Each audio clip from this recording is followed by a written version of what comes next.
It was the sultry summer of 1998, when the days dragged on in a seemingly endless heat, and the nights brought that small-town silence, a silence that usually conveys peace, but that year, would transform into a deafening emptiness.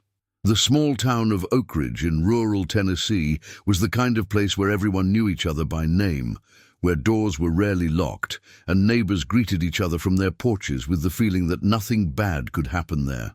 But all that began to change one seemingly ordinary afternoon, when 14-year-old Sarah Mitchell simply didn't come home from school. Sarah was known to everyone, the only child of a respected family, always seen with books in her arms and the shy smile of someone dreaming of a life beyond what that town could offer. She was a young woman with no history of trouble, no fights, no involvement in anything that could justify a runaway or sudden disappearance. So when she didn't show up for dinner, her parents knew something was wrong. At first, neighbors thought she'd gotten distracted at a friend's house, but as the hours wore on and darkness blanketed the narrow streets of Oak Ridge, fear began to take hold.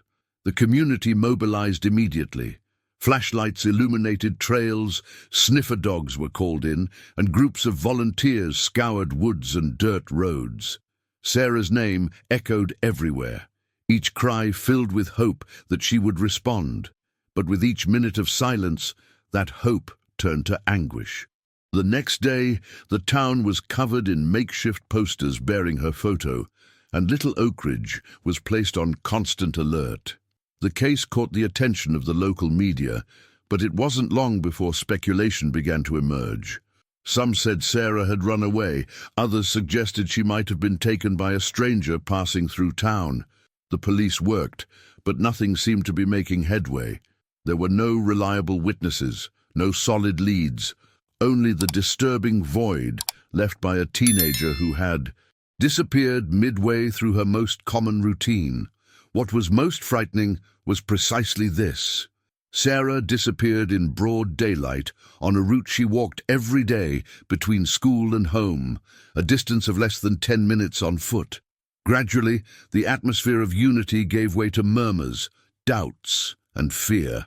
Doors began to be locked before sunset, children no longer walked alone, and suspicious glances began to roam the streets.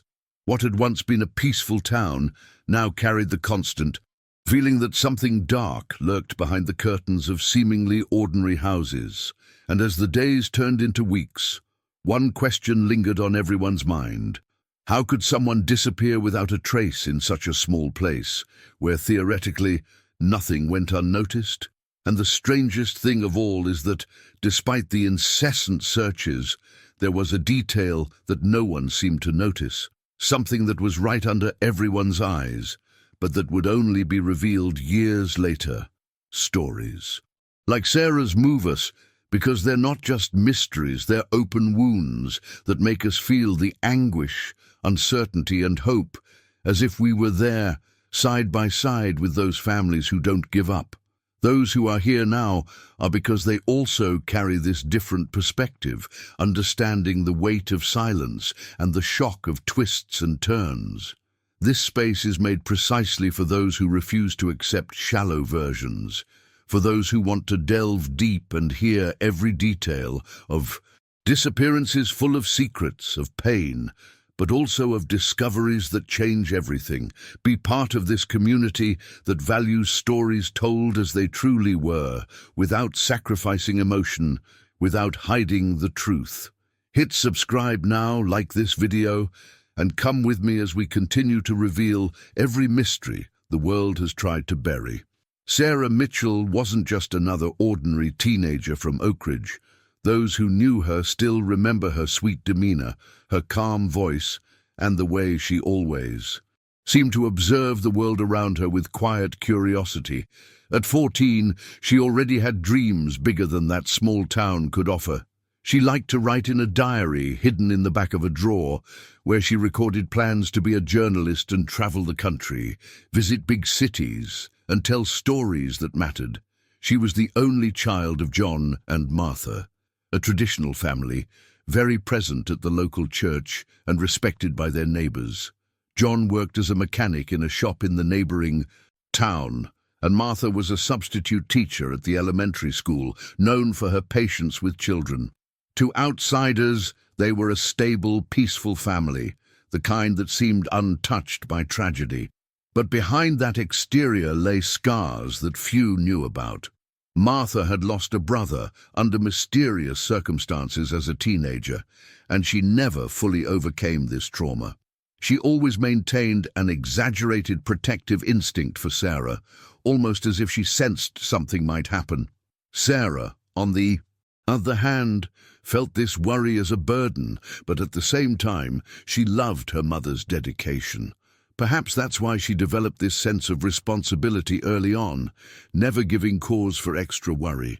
She was a studious young woman with good grades, but she also carried weaknesses that were rarely seen. She suffered from silent anxiety attacks, which she hid even from her parents, a constant fear of disappointing, and a profound need for recognition beyond her exemplary daughter.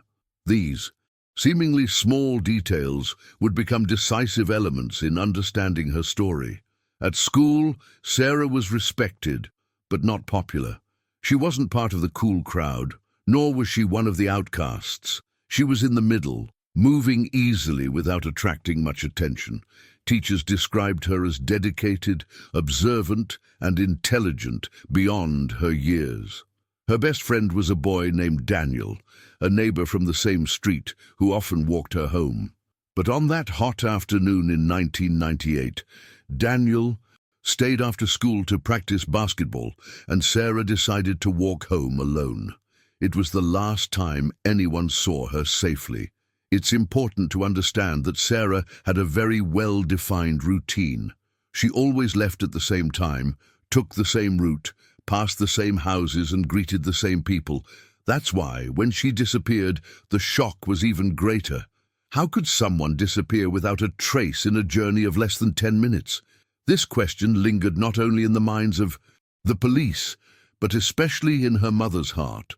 Martha couldn't accept the hypothesis that her daughter had run away. For her, it was impossible. Sarah wasn't that kind of teenager. Despite her insecurities, she was deeply attached to her family. This point, which could have served as evidence to bolster the search, ended up being disregarded by the authorities, who soon began to insist on the theory of a possible voluntary escape. But there was one detail in Sarah's life that would only be noticed later. In the last few months before her disappearance, she had mentioned to her mother a few times that she felt she was being watched. Small things, like the sound of footsteps behind her when she came home from school, or the feeling that a window remained open for too long, even when no one was home. Martha, believing them to be just the imaginings of an anxious teenager, never took these stories seriously. But when her daughter disappeared, those memories came flooding back with overwhelming force. That summer, Sarah seemed more introspective than usual. She spent hours in her room writing, avoided certain people at school, and on certain days seemed to harbor a fear she couldn't explain. All of this would be recorded in her diary, which would be found days later in her room, open to a page that abruptly ended with the sentence, "Today again, that man was watching." The problem was, no one knew who this man was. Her devastated parents tried to piece together every detail of their daughter's final days, but they were left with only unanswered questions. Close friends claimed to know nothing strange, teachers noticed no significant changes, neighbors saw no unusual movements. It was as if Sarah had been swallowed by the city's very silence. And yet there were small, unnoticed signs that would only make sense much later when the truth finally came to light. It's at this point that the story begins to take an even darker turn, because Sarah, despite her young age, seemed to be experiencing a silent tension before her disappearance. There were loose comments, uncertain glances, and even small drawings scribbled in the back of her diary that showed a faceless male figure, always lurking. Martha couldn't understand what this meant. Were these fears from a teenage girl's overactive imagination? Or was Sarah somehow trying to leave clues to something no one around her noticed? That fateful week, the young woman had argued with her mother for the first time in a long time, a simple, almost banal argument about not wanting to go to church on Sunday.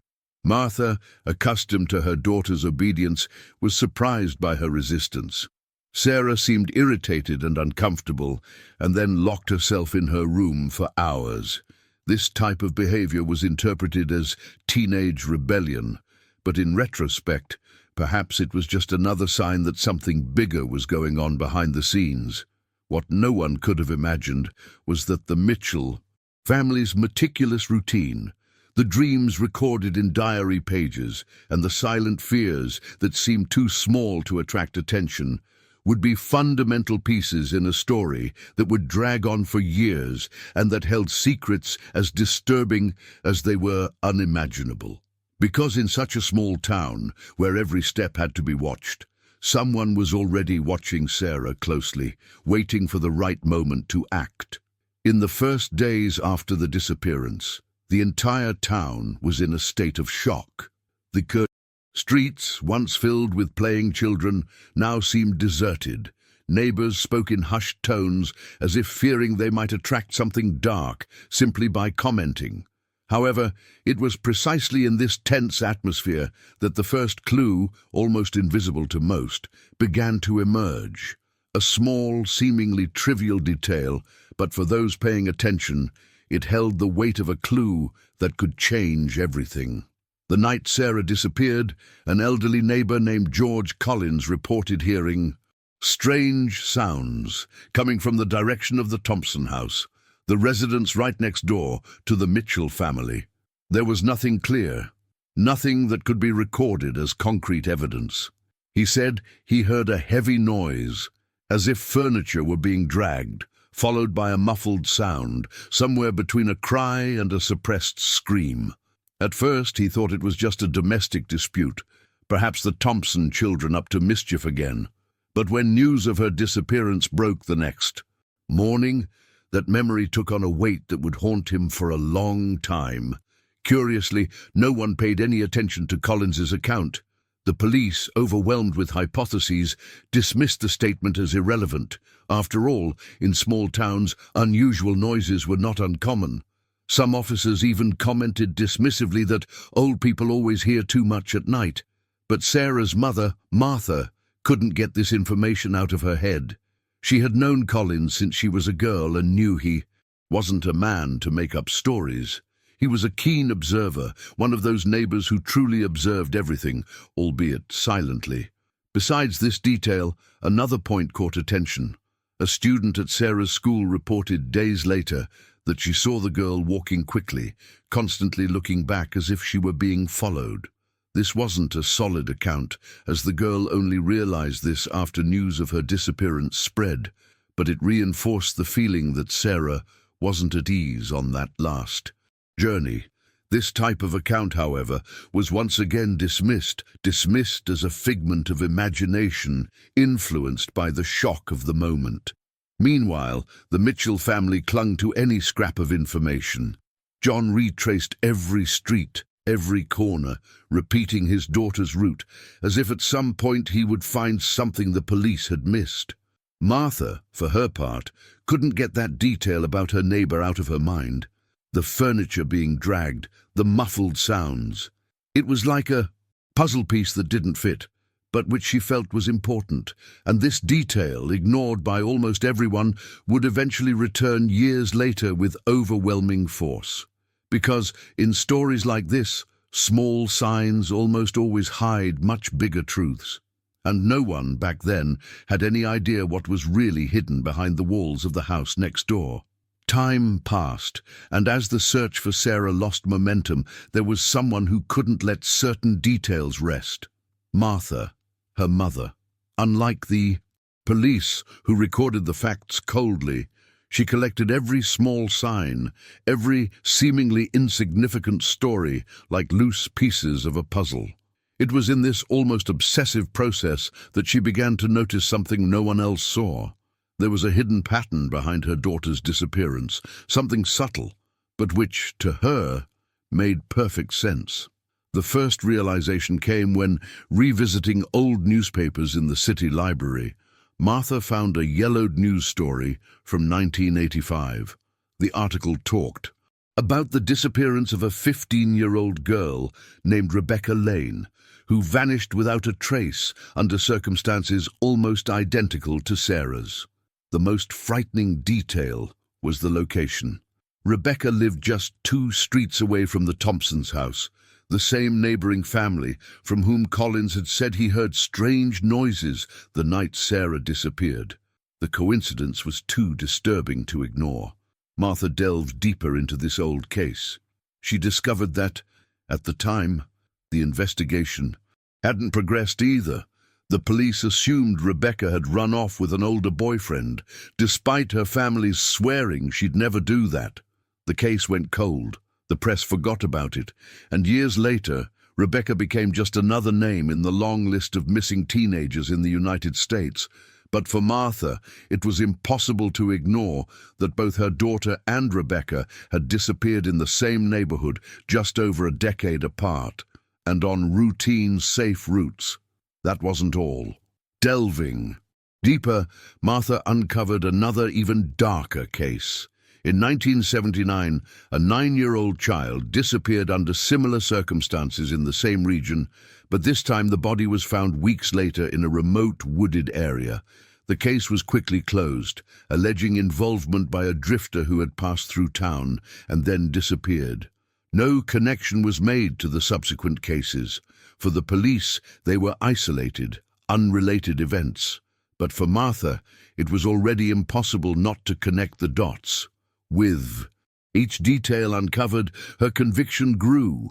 Someone in that neighborhood was involved in these disappearances. It was no coincidence that so many young people at different times had disappeared under such similar circumstances. And, as absurd as it seemed, all the trails led her to the same point, the Thompson house. The Thompsons were considered normal people. Richard Thompson, the patriarch, was a reserved carpenter known for his talent in building custom furniture. His wife, Linda, volunteered at the church, and together they had 2 young children who attended the same school as Sarah. Nothing, at least on the surface, seemed suspicious, but Martha couldn't shake the memory of Collins's testimony about strange noises in the house the night her daughter disappeared. And as she connected this to the old cases, the feeling that something terrible lurked behind the walls of that residence only grew. From then on, Martha began discreetly monitoring the Thompson family's movements. She noted arrival and departure times, observed unusual nighttime visitors, and in particular noticed the basement, which had a tiny window that was always covered. It was as if there was something inside that no one should see. Some neighbors even commented that Martha was becoming paranoid, but deep down, many also felt a quiet unease about the family. The pattern became clearer every day.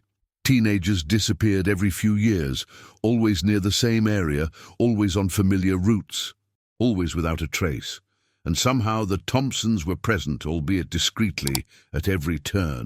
The problem was that without concrete evidence, Martha could only watch as the police dismissed her suspicions as the theory of a desperate mother. Still, there was one thing undeniable. Sarah hadn't simply vanished into thin air. She'd been taken, and like Rebecca in 1985, she was probably closer than anyone realized. Martha didn't know how to prove it, didn't know how to turn her findings into something the authorities would take seriously, but one thing was certain. The connection was there, right before everyone's eyes, waiting to be unraveled. And the most distressing thing was that, with each new clue that emerged, the mother wondered what else was being overlooked, what else was hidden in this pattern of silence and coincidences. Because if there was a thread connecting these disappearances, the answer lay not in a distant place or in improbable theories, but right there, in the neighborhood itself, just a few feet from the Mitchells' house. When Martha took her findings to the police, believing she had finally found the connecting thread that could explain her daughter's disappearance, she was met not with attention, but with looks of disbelief. She recounted the Rebecca Lane case in 1985, the child's disappearance in 1979, the noises Collins heard the night Sarah disappeared, and even the strange signs her own daughter had left in her diary, describing the inconstant feeling of being watched. To Martha, everything pointed to a clear, almost blatant connection, but to the authorities, these were nothing more than coincidences forced by a mother unable to accept reality. The police chief in charge of the case was blunt. "Mrs. Mitchell, your daughter probably ran away. Kids her age do it all the time. I understand your pain, but we can't open an investigation based on unproven theories." The coldness of his response was a punch in the gut for Martha. She realized that, more than fighting Sarah's absence, she would also have to face the system's incredulity. What hurt her most was knowing that her pain was being treated as maternal hysteria, as if it were merely the delusion of someone unable to accept the possibility of abandonment. As the weeks passed, the atmosphere of neglect only grew. Police scaled back their search efforts, posters began to disappear from lampposts, and the local press, which had initially mobilized, began to dedicate space to other news. The official silence contrasted with the internal outcry that consumed Martha. She felt that with each day lost, Sarah was moving further away from the chance of being found alive. John, the father, reacted differently. More pragmatic and less emotional, he began to believe that perhaps the police were right, that perhaps Sarah had chosen to leave home. This difference in attitude created fissures in the marriage. Martha couldn't accept this idea, couldn't imagine her daughter simply giving up everything. Every time John mentioned the possibility of running away, a heated argument would break out, further deepening the distance between them. The home that had once been united by routine now became a field of constant tension. But what really began to corrode Martha was the social stigma. Gradually, the town that had initially rallied began to view her with suspicion. Murmurs arose in the church hallways, the market, and the school. Some said Sarah might have run away because of problems at home. Others insinuated that Martha was exaggerating for attention. This silent judgment further isolated her.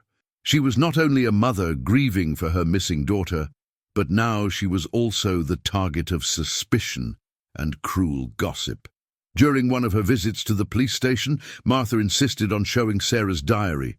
On the page where her daughter had written, "Today again, that man was watching," she hoped that at least that would be enough to open the authorities' eyes.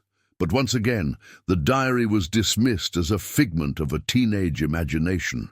Teenagers fantasize. Maybe it was just a boy she liked and didn't have the courage to tell. We can't treat this as evidence of a crime. The cold response burned like a hot iron in Martha's heart. From then on, it became clear to her that she was alone. The police didn't believe her. The community saw her as an obsessed woman, and even her husband no longer shared the same intensity of her search. This conflict with authority, this feeling of screaming in a desert without anyone hearing, became a wound that only grew.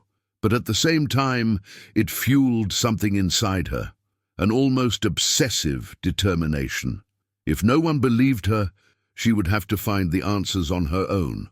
What Martha didn't realize was that this discredit wasn't just an obstacle, but also a reflection of a larger flaw in the system. Oak Ridge Police, like many small towns in the 1990s, lacked the infrastructure to handle complex crimes. Missing persons cases were quickly classified as voluntary escapes so as not to overwhelm limited resources. And this neglect over the decades created the perfect breeding ground for predators to operate in the shadows without being detected.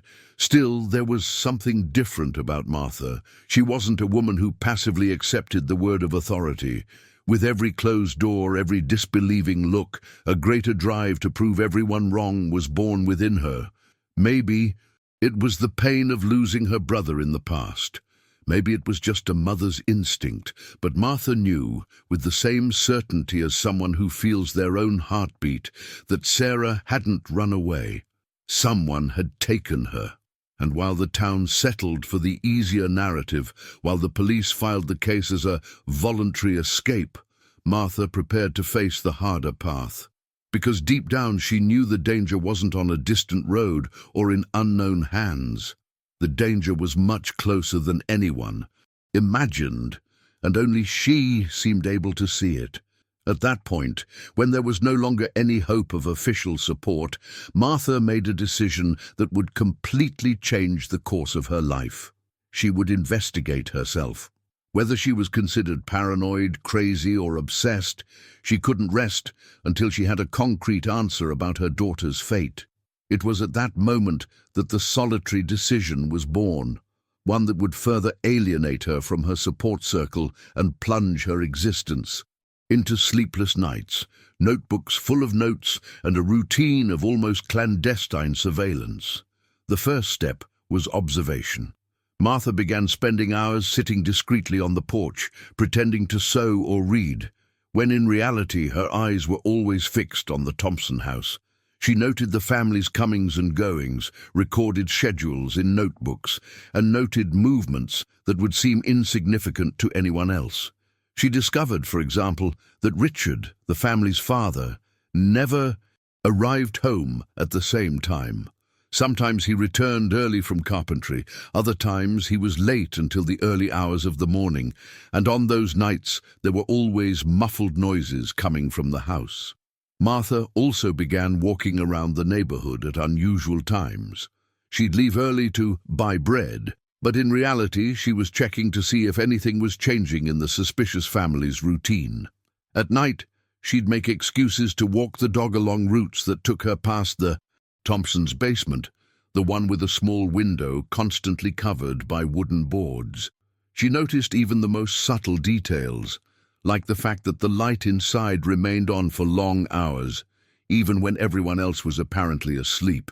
Neighbors began to comment on this behavior. Some said Martha had lost her mind, others that she couldn't accept reality. But for her, these observations didn't matter. What mattered was following her instincts. And the more she investigated, the more she realized there was something lurking there. One day, while passing the Thompson house, Martha noticed a strong smell of freshly cut wood coming from the garage. This wouldn't be unusual for a carpenter, but what caught her attention was the unusual size of the boxes Richard carried into the house. They weren't furniture, they weren't cabinets. They were too large for simple ornaments, but too small to qualify as customer items. The detail was immediately recorded in her notes. Wooden boxes. Why? For inside the house and not for delivery? Over time, Martha's notebook became almost a dossier. Schedules, smells, lights on, overheard conversations, noises in the middle of the night. Each line written was a way to keep from going mad, to make sense of the obsession that consumed her. And even if no one believed her, she was convinced that Sarah was there, just a few feet away, trapped in some way that would only be revealed when the truth came out. This solitary investigation, however, began to take a heavy toll. John, her husband, could no longer bear to live with his wife's incessant suspicions. He believed it only prolonged the pain, and that Martha needed to accept that they might never know what had happened to Sarah. The arguments escalated, and with each fight Martha felt more isolated. But the truth is, this loneliness only fueled her determination. Martha also began searching for records of strange purchases at local businesses. She discreetly visited lumber yards, inquiring about unusual lumber orders, trying to determine if Richard had requested anything unusual. What she discovered was even more disturbing. Employees recalled that months before Sarah's disappearance, Richard had purchased large quantities of thick lumber, the kind used to build heavy structures. No one knew why. In Martha's eyes, everything fit together. Muffled noises, suspicious boxes, overbought lumber, the covered basement window, the light that never went out. Every detail reinforced her conviction that something or someone was hiding in that house. But without proof, everything remained just suspicions scribbled in a notebook that, to anyone else, would have been nothing more than a daydream. And yet, she continued, alone, disbelieving, but driven by a visceral certainty that could not be ignored. Martha needed no proof to feel what her heart was already screaming. Sarah was alive, and much closer than anyone imagined. What she didn't yet know was how far she would have to go to turn this conviction into truth, because, at that point, every detail she recorded brought her closer to the answer, but also set her on a dangerous path, a path where her obsession with the truth could cost much more than just her peace. With each passing day, Martha's solitary struggle took a heavier toll. It wasn't just the weight of time, but the emotional toll that consumed her from within, like a flame that never went out and burned ever brighter. Sarah's disappearance had destroyed not only the family's routine, but also the emotional fabric that had once sustained the Mitchell household. John was no longer the same man. The quiet, hard-working mechanic had become a silent husband, always tired and increasingly distant. He didn't share his wife's intensity, didn't believe in the theories she compulsively jotted down in her notebooks, and this created a growing rift between them. The arguments became frequent, the silences even more painful. Martha felt that, besides losing her daughter, she was slowly losing her husband. Friends who had initially shown up to support began to drift away. At first, there were groups of volunteers, candlelight vigils, and words of encouragement. But as the months turned into years without answers, the visits dwindled, the phone calls stopped, and even the looks turned into silent judgments. People whispered that Martha was obsessed, that she had lost control, that she clung to improbable theories because she couldn't accept the truth. This social isolation felt like a second kidnapping, not of Sarah, but of Martha's own life, which now revolved around a single question. Where was her daughter? And even amidst the exhaustion, she refused to stop. Sleepless nights were spent analyzing notes, mentally retracing Sarah's every step, comparing dates, revisiting old news. Martha even developed health problems. Her hands trembled, her eyes reddened from lack of sleep, and her mind lost in thoughts that swirled in circles. Her body begged for rest, but her heart wouldn't allow it. She told herself, "As long as I breathe, I will search." Neighbors began to keep their distance. Some believed she had lost her mind. Others simply didn't want to get involved in a case that already seemed unsolvable. Even Collins, the elderly neighbor who had heard noises the night she disappeared, began to avoid her, not because he didn't believe her, but because he couldn't bear to relive that day every time he caught sight of her. Martha was alone, isolated within a community that had once seemed so close-knit. This loneliness was a brutal weight. There were days when she thought about giving up, about accepting what everyone said, that Sarah had probably run away and built a new life somewhere far away. But then she would enter her daughter's room, still untouched, with the posters on the wall, the books on the shelf, and the diary closed on the table. That space, frozen in time, was like silent proof that her daughter hadn't simply left of her own free will. Each time she walked through that door, the flame of hope was rekindled, however small, however fragile. And it was precisely during this period of greatest fragility that Martha realized the emotional burden wasn't just hers. There was something deeper happening within that house, something slowly eroding the foundations of everything she knew. Isolation, disbelief, and veiled accusations were cruel obstacles, but there was still a hidden detail, something that would reveal itself not just as another pain, but as a new open wound in Martha's life. Because, amidst the emptiness she lived in, someone very close to her was also about to disappear from her life.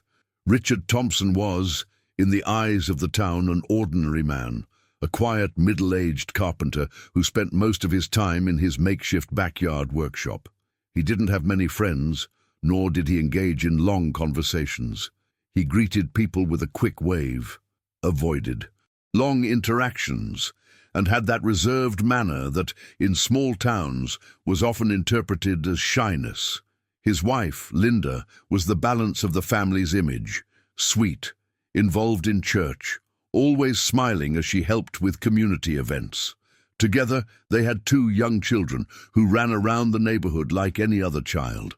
To the untrained eye, they were the perfect representation of normalcy. But like so many dark stories, what appeared on the outside hid something monstrous within. Richard's habits caught few attention. He worked unusual hours, often late into the night, sawing wood and hammering away at times when any other family would be asleep. When asked, he would say that some clients had tight deadlines and he needed to deliver urgent orders. Few questioned him. After all, he was just a carpenter trying to make a living. But Martha, in her silent nights of vigil, noticed that these orders were never seen leaving the house. The work seemed to be for someone or something that remained hidden inside. The lumber purchase records also raised suspicions. They weren't just ordinary planks used for simple furniture, but wide, sturdy pieces suitable for building heavy structures.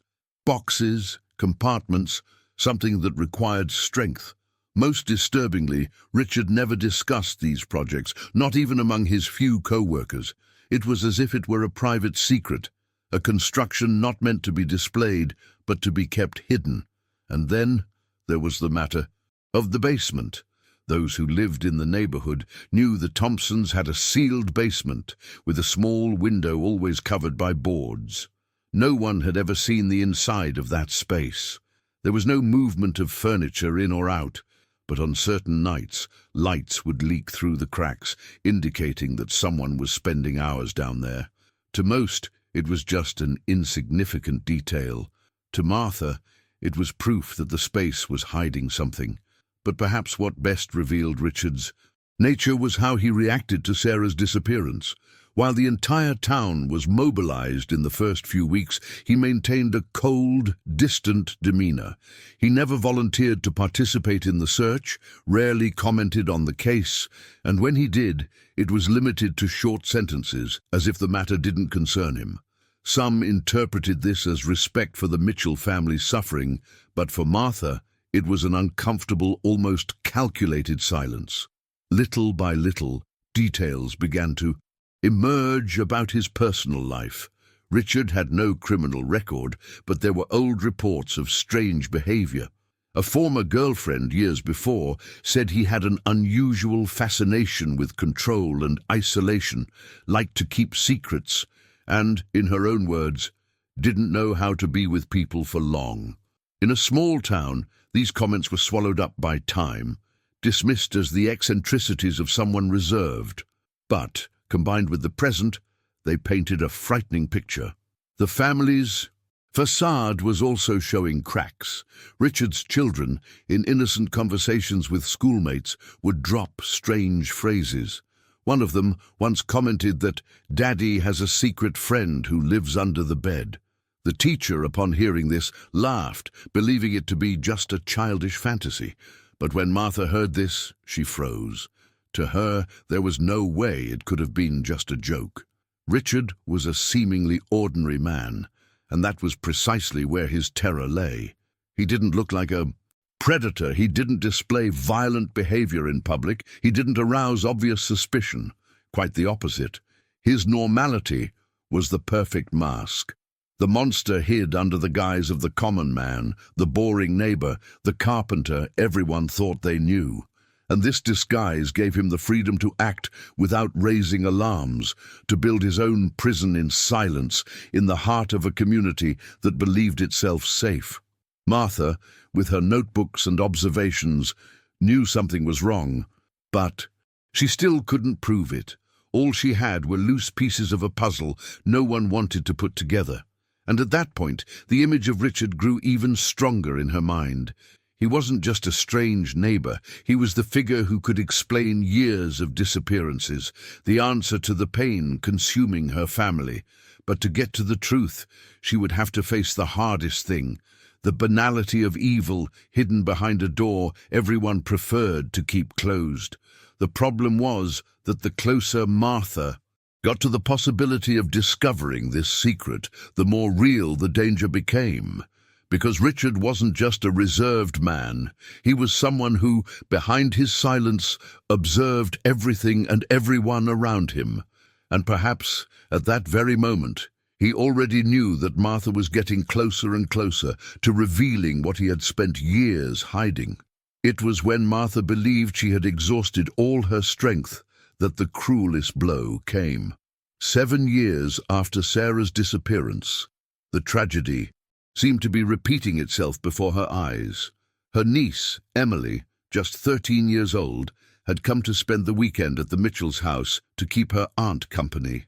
She was a cheerful, talkative child who loved listening to Martha's stories about her missing cousin and was convinced that one day Sarah would return home. That Sunday afternoon, Emily went out to buy candy at the corner store. The journey was short, no more than 3 blocks, but she never reached her destination. She disappeared into the same silence, the same suffocating void that had swallowed Sarah years before. Panic gripped the entire town. It was as if an old wound had been forcibly opened. Martha felt the ground disappear beneath her feet. Reliving the pain of Sarah's loss now, through Emily, felt more than cruel fate. It was a warning, a confirmation that evil was still there, lurking, closer than anyone imagined. And deep down, she knew exactly where to set her sights. The Thompson house. The police, pressured by the frightening repetition of the crime, began more intensive searches, but soon returned to the same old story. There was a lack of evidence, a lack of witnesses, a lack of everything. For them, Emily could have been taken by someone from outside, perhaps a child trafficking ring, perhaps a passing criminal. But Martha couldn't accept these hypotheses. For her, the truth was never out there. It was there, hidden on the same street, just a few meters away. Memories of that night haunted Martha. She remembered hearing a strange sound, something like wood being dragged, coming from the Thompsons' direction once again. It was the same detail Collins had reported the night Sarah disappeared. How could she ignore it? How could she believe it was just coincidence? The weight of repetition turned pain into rage, into an absolute conviction that there was a macabre pattern no one wanted to see anymore. This time, Martha didn't just watch. She began confronting the neighbors, asking them directly if they'd seen anything, if they'd noticed any suspicious movement. Most avoided answering. Some changed the subject. Others moved even further away from her. But amidst this uncomfortable silence, small whispers emerged. One neighbor mentioned seeing Richard carrying a wooden box too large to be just a piece of furniture. Another said she'd heard the Thompson children mention once again the secret friend who lived under the bed. They were fragments of information, but to Martha, each one was like a muffled scream that needed to be heard. Emily's disappearance brutally reopened Sarah's story. Now, it wasn't just the pain of a mother struggling with indifference. It was an entire family shattered, with 2 teenagers ripped from their homes under nearly identical circumstances. The community, which had grown accustomed to ignoring the case, began to feel the weight of fear again. And in Martha's heart, a dark certainty grew. If no one acted, if no one had the courage to face the truth, other young women could disappear in the same way, and it was precisely this new tragedy that pushed her to cross a dangerous line, because at that moment, Martha was no longer willing to simply observe. She was ready to do whatever it took to find out what was really going on inside the house next door. Emily's disappearance ignited a desperate fury in Martha, an almost insane energy that drove her to move like never before. It was no longer just a mother's grief, but now also that of an aunt who felt responsible for failing to protect her niece. Each night, she locked herself in Sarah's room with the diary open on the bed and a fresh notebook in her hands, trying to retrace the girl's every step. Makeshift maps covered the walls, red lines connected dots in the neighborhood, schedules written in columns showed the Thompsons' space shuttle. It was as if her home had become a private investigation center. She mentally retraced Emily's route to the grocery store, marking possible escape routes, reviewing neighbors' accounts, and even reviewing old security camera footage from a nearby store. Although the footage was poor quality, one detail caught her attention: an old, dark pickup truck passing by twice around the same time Emily disappeared. It was the same vehicle Martha had seen parked in the Thompsons' driveway on a few nights. To the police, it was a coincidence. To her, it was another piece of the puzzle. Sleep became scarce. Martha pored through city archives, revisited old cases, and called relatives of other missing victims. She discovered that in every disappearance there were reports of strange sounds, wooden boxes, or suspicious movements that were never taken seriously. It was a pattern too clear to ignore. But once again, when she took her findings to the police chief, she was met with disbelief. The response was harsh. "Mrs. Mitchell, we can't open an investigation based on personal theories. It only gets in the way." With every word, Martha felt as if she were being hollowed out. Without support, she began acting on her own in a more risky manner. She spent nights outside the Thompson house, inside her car, watching the basement lights that never went out. Sometimes she swore she heard faint knocking coming from inside, as if someone were trying to get attention. Once, she even approached the covered window and pressed her ear against the wood, her heart racing. She heard nothing, but the feeling that something alive was behind that wall never left her. John, unable to cope with what he called his insane obsession, withdrew even further. The arguments became unbearable, and at one point he began sleeping on the couch, avoiding all contact with his wife. For Martha, none of this mattered anymore. Their marriage, their reputation, their sanity, nothing was worth more than the chance to bring Sarah and Emily back. The desperate search intensified with each passing day. She wrote down license plates of cars that stopped near the Thompson house, photographed their movements, and discreetly followed Richard as he left for supposed jobs. During one of these pursuits, she saw him turn alone onto a dirt road that led to an abandoned warehouse. She watched from afar, not daring to approach. 2 hours later, he left with the empty truck, but Martha swore she saw something move inside before he closed the door. It was like living in an endless suspense, a shadow game where every clue seemed to confirm the worst.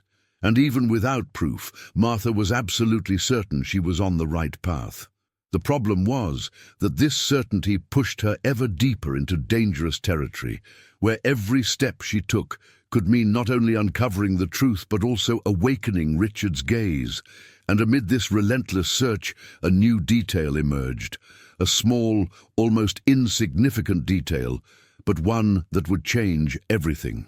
Because sometimes the answers everyone seeks aren't found in major investigations or obvious evidence. They're hidden in the most innocent statements, in truths spoken unfiltered by those unsuspecting.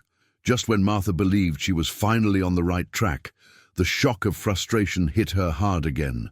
She gathered all the notes, the Thompsons' schedules, neighbors' accounts, even the reference to the old pickup truck that repeatedly appeared near the disappearances. She arrived at the police station with a folder full of documents, determined to force a serious reopening of the case. But once again, the police not only dismissed her evidence, but also treated her like a problem. The police chief, already impatient, said loudly to 2 officers present, "This woman is more of a hindrance than a help. Every week she comes up with a different theory, and none of it leads anywhere." These words echoed in Martha's mind like a final verdict. It wasn't enough to have lost her daughter. It wasn't enough to see her niece disappear. Now she was officially seen as the town mad woman.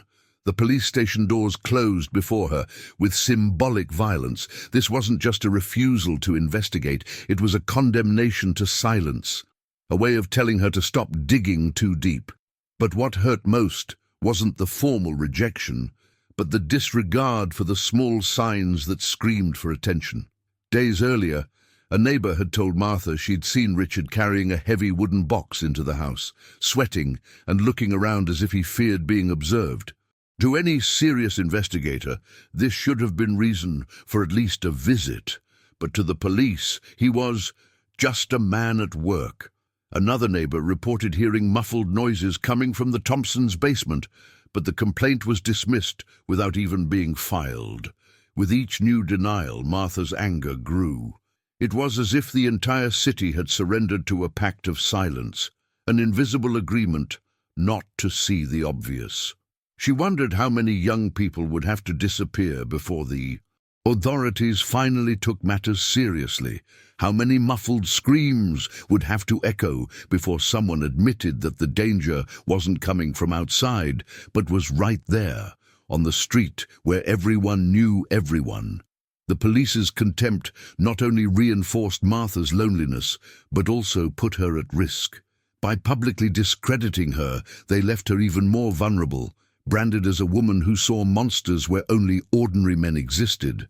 And at the same time, this narrative gave Richard even more security, who remained untouched, protected by the cloak of respectability that the police, ironically, helped maintain. The frustration was overwhelming. Every closed door seemed to push Martha further away from the truth. But there was also an inevitable consequence. The more the police ignored her, the more she became convinced she could only count on herself. There was no longer room to hope for justice from authorities who preferred the comfort of denial to the pain of the truth. It was at this point that Martha began to realize something that would change the course of history. If the system would do nothing, perhaps someone outside the formal authority needed to intervene.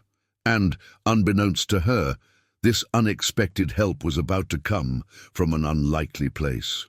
Just when hope seemed to be fading, when Martha could barely distinguish day from night in her routine of journaling and vigils, an unexpected force appeared, almost like a last chance offered by fate. This help came not from the police, nor from professional investigators, but from someone who, like her, carried the weight of a memory that had never left him alone. Neighbor George Collins, the same elderly man who, years before, had reported the strange noises coming from the Thompson house, finally decided to approach her. Collins was a lonely man, a widower and a Vietnam veteran, known for spending long hours sitting on his porch, silently watching the street. Throughout this time, he kept disturbing memories to himself, convinced that no one would believe his words. But seeing Martha fight alone against the city's discredit awakened in him a sense of duty he could no longer ignore. He sought her out one quiet afternoon and bluntly said, "I also think your daughter is in that house." These words, simple and direct, struck Martha like a bolt from the blue. For the first time in years, someone validated her conviction. Collins revealed that, besides the strange noises of furniture being dragged on the night of Sarah's disappearance, he had already noticed other things. He commented on the lights in the basement turning on at odd hours, Richard's cold demeanor, and even one night when he saw the truck leave in the early hours of the morning loaded and return empty. He had kept all this to himself, fearing it was just his imagination or that it might bring him trouble. But now, faced with Emily's disappearance, he could no longer remain silent. Martha, moved, saw in this man a sort of unlikely ally, someone willing to see what others refused. Together, they began sharing information. Collins showed notes he had made in old notebooks, confirming some of the times and details Martha had already recorded. It was as if two halves of a story had finally met. Besides Collins, other small alliances began to emerge. A school teacher who remembered the Thompson children's strange phrases about the secret friend under the bed sought Martha out privately to say she'd never forgotten it, despite being ridiculed at the time. A young volunteer firefighter, a friend of Daniel's, the neighbor who used to walk Sarah home from school, offered to help her with discreet vigils. Suddenly, the wall of silence that had isolated Martha began to crack, revealing voices they'd always suspected but never dared to speak. It was a fragile alliance, formed by ordinary people, without official authority, but with watchful eyes, and an immense desire not to let the truth be buried. Each brought a new piece, and together they began to reconstruct a more solid timeline, a narrative that showed the disappearances were not isolated accidents, but part of a sinister pattern. Martha felt that for the first time in years she wasn't completely alone, and this sense of togetherness renewed her strength. With each conversation with Collins, with each exchange of information with their new allies, the conviction that they were about to discover something concrete grew. But at the same time, this closeness also increased the risk, because the closer they moved toward the truth, the more likely Richard was to realize he was being watched. And in stories like this, when the truth starts to creep dangerously close to the surface, danger is quick to react. It was a sultry August night when everything changed. Martha and Collins, after weeks of discreetly observing the Thompsons' routine, noticed something unusual. The house was unusually quiet, devoid of activity, and Richard had left earlier than usual. Collins, his resolve hardened by the guilt of having remained silent for so long, decided he could wait no longer. He looked at Martha and said, "Either we go in now, or we'll never know the truth." Her heart raced, but deep down, she knew this was the opportunity fate had placed before them. Collins took advantage of the deserted street and slipped discreetly into the Thompson house. Martha remained outside, keeping watch, but each second seemed like an eternity. The old man pushed open the basement door, which, to his surprise, wasn't locked as usual. As he descended the stairs, the smell of wood and mildew filled the room. It was a small, claustrophobic space, lit only by a dim bulb hanging from the ceiling. And then he saw it. A huge wooden box with thick chains securing the lid, placed beneath the makeshift bed Richard kept there. Collins's hands were shaking, but he knew he had to act. Using all his remaining strength, he broke the padlock with an iron bar left in the corner of the basement. When the lid finally gave way, a choking, fragile, almost unbelievable sound escaped from within. It wasn't an echo, it wasn't his imagination. It was a voice. Inside that box, huddled, thin and pale, was Sarah. 7 years later, alive. The shock was so great that it took Collins a few seconds to believe what was before his eyes. Sarah blinked non-stop, her eyes bruised by the light, her skin scarred by time. But she was there, still breathing, still fighting. The old man pulled her out carefully, murmuring comforting words that came out broken with emotion. Outside, Martha heard the noise and ran down the stairs. When she saw her daughter before her, her knees weakened. A cry of relief and despair escaped her throat. She hugged Sarah as if clinging to life, crying uncontrollably, feeling every bone of her daughter pressed against her chest. The climax of that insane search had arrived. The secret Richard had kept for 7 years was finally out in the open, revealed in its most brutal form. Sarah had survived the impossible, and the world that had believed it had forgotten her would now have to face the truth. But even amid the relief, there was something even darker lingering in the air. Because, standing beside Sarah in the depths of that darkness, Collins swore he saw another detail that would make everything even more disturbing. Sarah's reunion with her mother was one of the most devastating moments Oakridge had ever witnessed. When the news spread, neighbors gathered outside the Mitchell home, many weeping, others in disbelief, as if unable to accept that this girl everyone had given up for dead was still standing, breathing, albeit in tatters. Martha held her as if afraid she would disappear again before their eyes. The embrace was tight, desperate, filled with years of unshed tears. Sarah trembled, her frail body marked by old bruises, her gaze lost as if she still couldn't believe she was out of the darkness. The words were slow to come. Sarah could barely speak, her voice hoarse from so much time without real conversation, limited to whispers that echoed inside that wooden box. She repeated softly, "I knew you would come. I knew you hadn't given up." And Martha wept uncontrollably, begging for forgiveness, promising that nothing would ever separate them again. The moment was pure catharsis, not only for the family, but for the entire community, which suddenly found itself faced with irrefutable proof that the woman once called crazy and obsessed had been right all along. But the emotion of the reunion carried with it scars impossible to erase. Sarah was no longer the same girl who had disappeared at 14. Now, at 21, she carried in her body and mind the scars of 7 years of captivity. Her eyes betrayed constant fear, a conditioned reflex of someone who had learned to live under surveillance. Every loud noise made her shudder, every closing door made her recoil. It was as if part of her was still trapped in that box, even though she was physically free. For Martha, the victory of having her daughter back was accompanied by the weight of invisible wounds. She understood that from then on, their lives would never be the same. There would be therapy sessions, attempts at reintegration, long periods of silence, and above all, memories that could never be erased. And yet, there was gratitude, because despite everything, Sarah was alive, and that was the flame.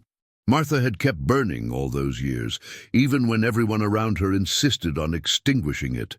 The reunion also exposed the cruel failings of all those who ignored the signs. The police's contempt, the community's silence, the widespread disbelief, all of it was now on display, heavy as a collective accusation. Many who had previously called Martha crazy now approached her asking for forgiveness, but her eyes, fixed on her daughter, made it clear there was no room for apology in that moment. What mattered was the present. Sarah was there, holding her, breathing, resisting, and even amidst so much emotion, a shadow loomed over that reunion. Because although Sarah had been found, the question echoing in everyone's hearts was inevitable. What else was in that basement? What else was Richard Thompson hiding behind the walls of that seemingly ordinary house? Richard Thompson was arrested that same night, led away in handcuffs before an angry crowd that chanted his name, as if spitting venom. The entire community, previously indifferent, now demanded immediate justice. The shamed police rushed to correct years of neglect, but it was too late. Evil had lived hidden in plain sight, shielded by disbelief and silence, and it could never be forgotten. The trial dragged on for months, revealing disturbing details about Richard's double life. It was discovered that the wooden box where Sarah had spent 7 years had not been the first he had built. There were records of material purchases dating back to the 1970s and excavations in the backyard, and the abandoned shed he used uncovered evidence of other unsolved crimes. With each new discovery, the sense of horror grew. Sarah, in turn, began a long and painful recovery process. Her fragile body was cared for by doctors, but the emotional scars ran deeper and would require years of therapy. She had to learn to live again, to walk the streets without looking over her shoulder, to trust voices that weren't controlling and threatening. Alongside her mother, she endured sleepless nights, panic attacks, and the difficulty of adapting to a world that had moved on without her. And yet, she was alive, and that was a miracle in itself. Martha became a symbol of perseverance. The woman once discredited and ridiculed was now seen as an example of strength, one who didn't give up when everyone else abandoned her. She received tributes, interviews, and invitations to speak, but deep down, none of that mattered. What truly mattered was seeing her daughter by her side, even if scarred, even if different, but present. She was proof that a mother's love can penetrate any wall, any silence, any lie.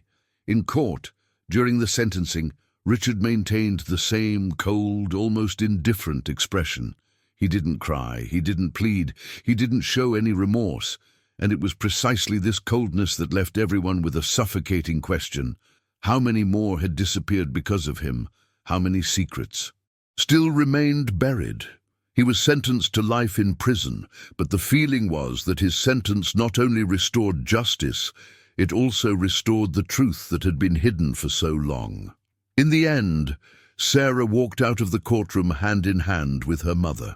The morning sun illuminated her scarred face, but it also reflected a strength no one imagined still existed within her. There was pain, there were scars, but there was also life. And for Martha, this was the outcome she had always believed possible, even when the whole world told her otherwise.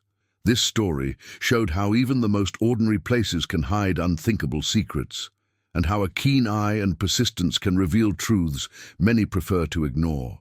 Somehow, you were here, experiencing every detail, feeling the tension and relief, as if you were part of this quest, and that's what makes this space special. Now, that same engagement can reach more people when you like and subscribe to the channel, because that's how this community grows, and stories like Sarah's continue to be told exactly as they happened, with emotion, mystery, and twists. Write your thoughts in the comments. Strength. Because that's what keeps each of these stories alive and connects us to something bigger. And get ready, because the next video is already on your screen, and in it you'll delve into an even more disturbing case with secrets that have been hidden for decades and that will keep you hooked from beginning to end.